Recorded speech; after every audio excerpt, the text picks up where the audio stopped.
दर्शन करने गए। एक तो अल्हड़ भेष में रहते थे, ऊपर से इनके किसी कारण से इनको मंदिर में नहीं घुसने दिया, और जैसे ये मंदिर में घुसने लगे तो लोगों ने इनको धक्का दे दिया। कहां घुसे चले जा रहे हो, यहां पर विजातियों का प्रवेश नहीं है और तुम्हारे जैसों का तो बिल्कुल प्रवेश नहीं है।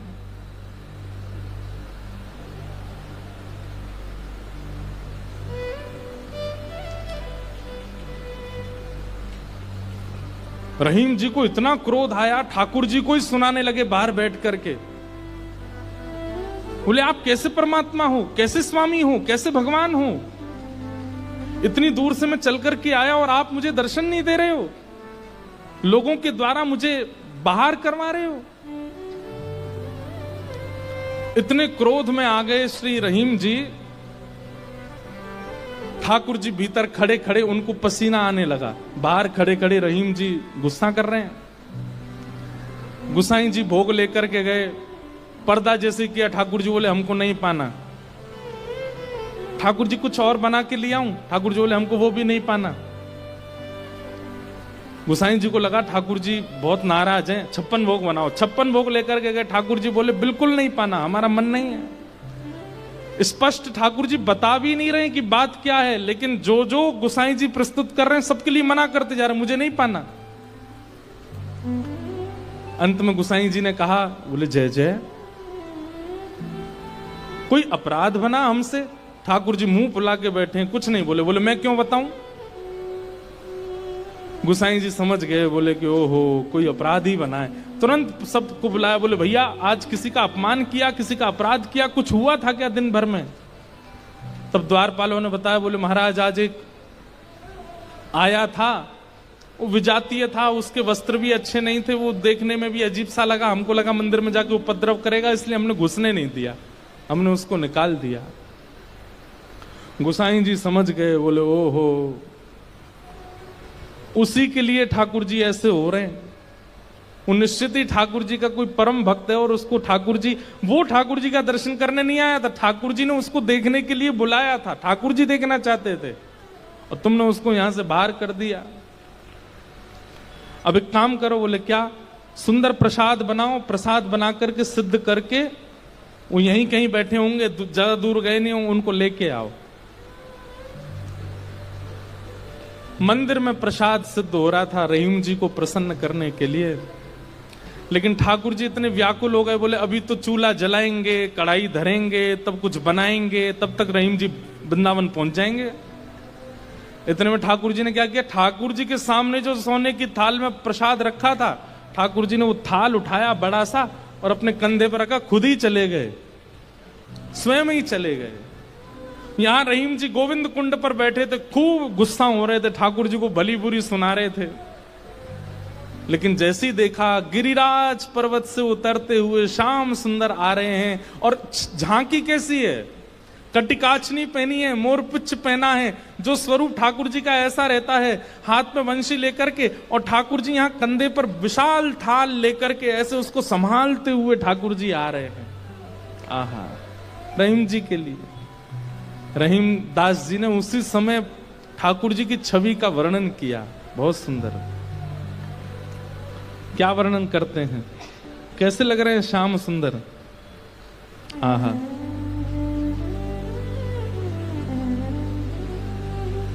काछे काछिनी कलित मुरली कर, पीत पिछोरी साल की, बंक तिलक के सर को कीन्हो, दुति मानो विदुबाल की, ओ छवि आवन मोहन लाल की, छवि आवन मोहन लाल की, छवि आवन मोहन लाल की, छवि आवन मोहन लाल। आहा, हाँ काछे काछ निकलित मुरली कर, पीत पिछोरी साल की, बंक तिलक के सर को कीन्हो, दुति मानो विदुबाल की, हो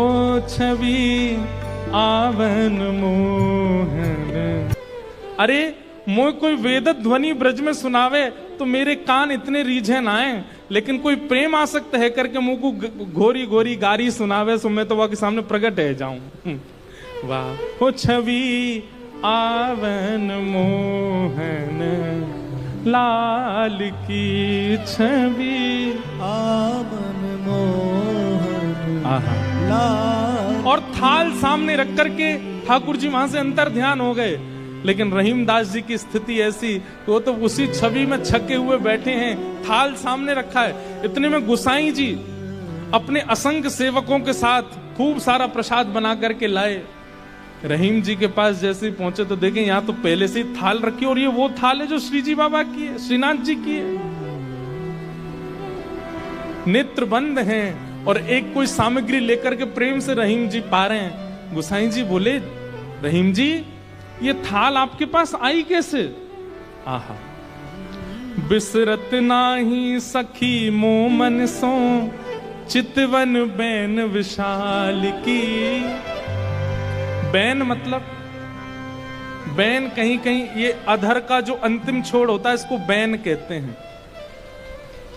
ठाकुर जी के ये कैसे बोले, इतने मधुर हैं कि जब ये ठाकुर जी मुस्काते हैं ना तो वो जो अंतिम छोड़ है वो इतना प्रिय लगता है ठाकुर जी के मुखमंडल का कि वो मेरे नेत्रों से जा नहीं रहा है। विसरत नाही सखी मोमन सो, चितवन बैन विशाल की, नीकी हसन अधर सधरन छवि, छवि सुमन गुलाब की, हो छवि आवन मोहन लाल की, छवि आवन मोहन लाल की। और जल सो डार दियो पुत्रिन पे डोलन मुक्ता माल की, जल सो डार दियो पुत्रिन पे डोलन मुक्ता माल।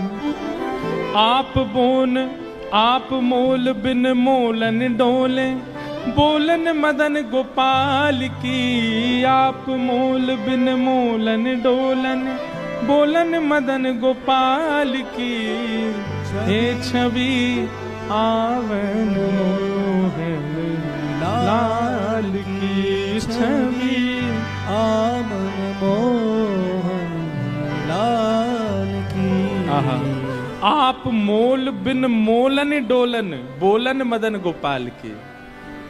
इतने मूल्यवान श्री ठाकुर जी यहाँ पर बिनमोल की तरह डोल रहे थे, बोल रहे थे, चल रहे थे, बैठे थे। गुसाई जी को बता रहे हैं रहीम जी,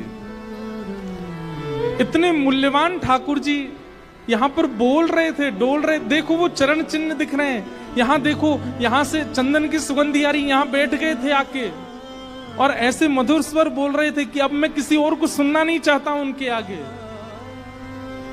अरे यह स्वरूप निरखे सोई जाने, अरे जिसने वो स्वरूप देखा होगा, यह स्वरूप निरखे सोई जाने, यही रहीम के हाल की। यह स्वरूप निरखे सोई जाने, याही रहीम के हाल की, ओ छवि आवन मोहन लाल की, छवि आवन मोहन लाल की। वहां रहीम जी के नेत्र सजल हैं और यहाँ गुसाई जी के सुनते सुनते नेत्र सजल हो गए। वाह ठाकुर जी, आपकी लीला। यहां हम इतनी सामग्री सिद्ध कर रहे थे रसोई में, लेकिन आपसे इतनी प्रतीक्षा भी नहीं हुई, आप अपनी थाल लेकर के आ गए और ऐसी लीला करके गए रहीम दास जी के पास आकर के। ऐसे हमारे ठाकुर जी। वृंदावन धर्म, अर्थ, काम और मोक्ष सबसे परे है। वृंदावन के लिए तो केवल प्रेम जागृत हो जाए चित्त में, अत्यंत प्रेमी हो जाओ आप, और वो प्रेम ऐसा छकेगा। आप प्रेमी हो गए, इसका प्रमाण क्या है? अरे श्याम वर्ण की कोई वस्तु कहीं दिख जाएगी, ऐसा लगने लगेगा ये कितने सौभाग्यशाली कि इनका श्याम वर्ण है, कृष्ण ने अपना वर्ण दे दिया है। किसी में दोष नहीं दिखेगा, सब में गुण दिखने लग जाएगा। मौन रहने का मन करने लगेगा। जब जब कृष्ण नाम ध्वनि होगी, ताल कैसी, स्वर कैसा, राग कैसा, उस पर ध्यान नहीं जाएगा, बस नृत्य करने का मन करेगा। वाणी गदगद हो जाएगी, सुनते सुनते कथा नेत्र सजल हो जाएंगे। प्रेम के बड़े लक्षण हैं, वो सब लक्षण धीरे धीरे प्रकट होने लग जाएंगे। बस वो प्रकट होने लग जाएं, फिर उसके बाद कहीं और मत रहिए, फिर तो वृंदावन आ जाइए, क्योंकि और कहीं रहेंगे तो पागल घोषित कर दिए जाओगे। केवल वृंदावन स्वीकार करेगा। फिर हो छवि यावन मोहन लाल की, छवि यावन मोहन लाल